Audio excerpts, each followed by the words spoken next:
अरे भाई बंधुको भी हमनी के अगर किसान मेहनत नाय करी हैं तब बताओ भाई हमनी सही टाइम पर अगर धोखा दे देबै तो किसान तो माथा हाथ धो के खूब रोते ना भाई। ये बात सही है या ना तनी तुम कुछ बताओ।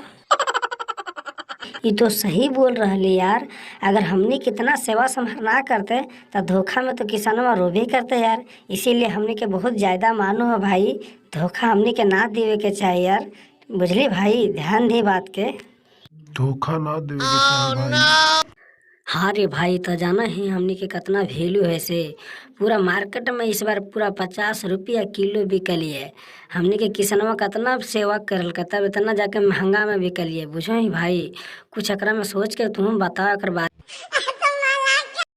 हाँ रे भाई, तो हमने भुलाइए गेल हलिए कि किसनवा हमने कितना सेवा करो तब इतना महंगा में हमने बिका है, बुझे भाई। ये बहुत खुशी के बात हो। हमने धोखा ना देवे के चाहिए। हाँ, बात मिला के बात बनावल जाए और काम आगे किसान के बढ़ावल जाए।